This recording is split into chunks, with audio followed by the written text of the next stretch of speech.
Alright, here's what I've decided.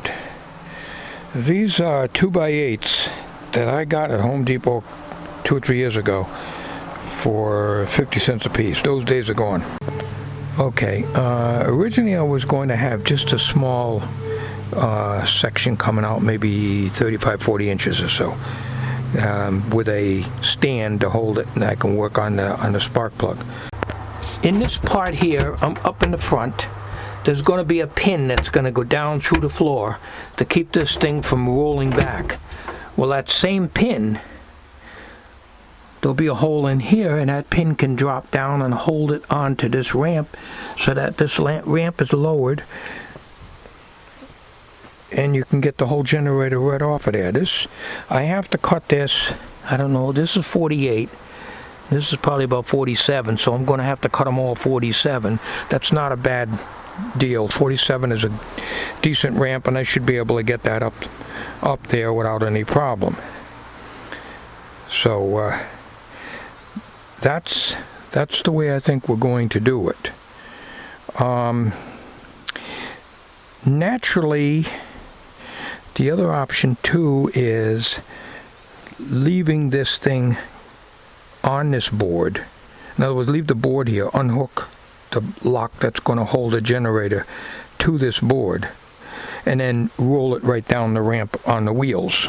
I can do that too. So in other words, this ramp here can serve two purposes. Because I'm thinking as I'm going here. So I want to be able to work on the generator. So in order to do that, the generator will have to slide on this board, stay on this board, and go to here. And naturally, this will not be a ramp, it'll be an extended table, if you want to call it that. If I want to remove the generator from the gen house, then we just lower it like it is now, run the wheels off of this, it'll just boom down here and then go right out. And this board will stay here. So there's two different ways I can do this with one ramp. I will not be able to store this underneath, because this is 2x6, 2x8s, 1.5 inches thick, and it will not fit under there because I got that piece of 2x2 way up underneath there. So this will not be able to be stored under the gen house like I wanted to do. But that's the way I think I'm going to do it. I was originally going to make the ramp originally out of 3/4 inch plywood, but I'd have to dig it out of the bottom of every stuff that I got stored in this end shed down here, way down the end where Uncle Dorkel is. And that would take me half the day to pull that stuff out to get the plywood out of there and use it. So instead of doing that, we're going to use these 2x8s, which were sitting in the wood pile, and they're starting to get messed up. So we're going to use these for the ramp. So we're going to do that now. Come back on the video when I get the ramp built. Now, to achieve a 23-inch width is what we want exactly. We shoved in some 1/2 inch plywood between each one of these 2x8s.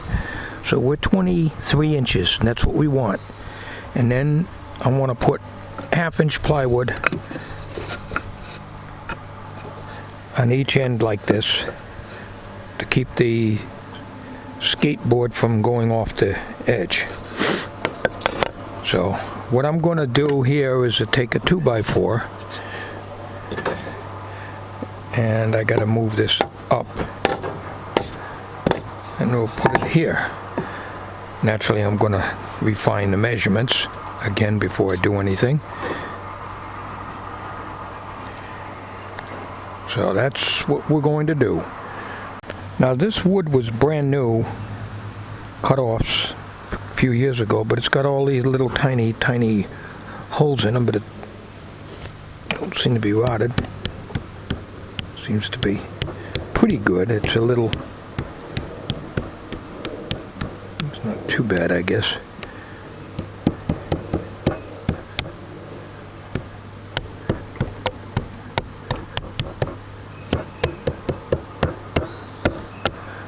should be alright. It looks okay.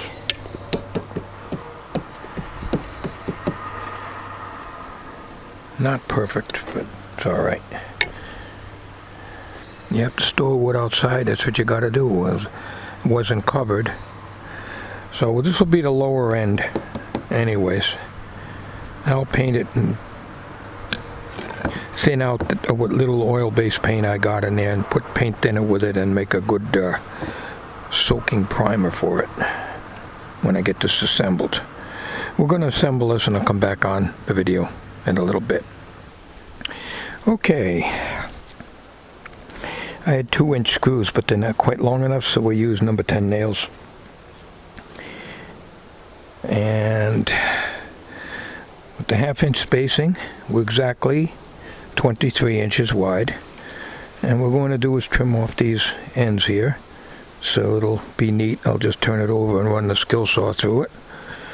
By the way, the skill saw is working really well, thanks to Dennis Carter, who told me, and this is for the reference if anybody else wants to do this,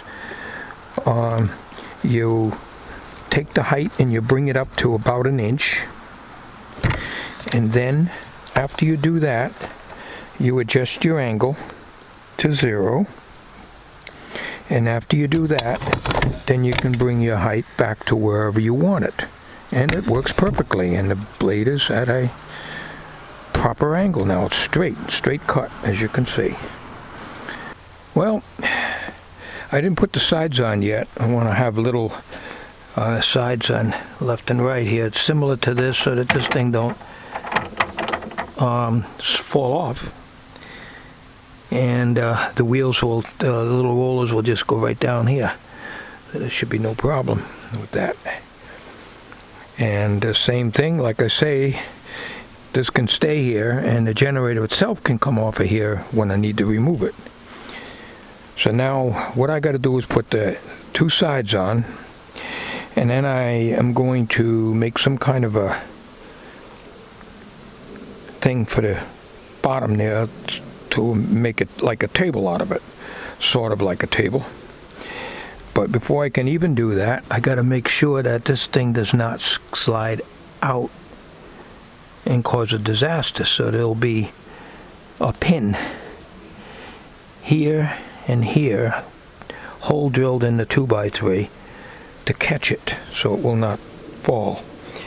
I can either do that, or I could probably use a piece of angle iron, but then I don't have the opening in the wood to accept the angle iron. Okay, well, needless to say, this is too damn big to be putting underneath the gen house, so the problem's going to be storing it, and then the plywood would be exposed. This thing is heavy. It is heavy.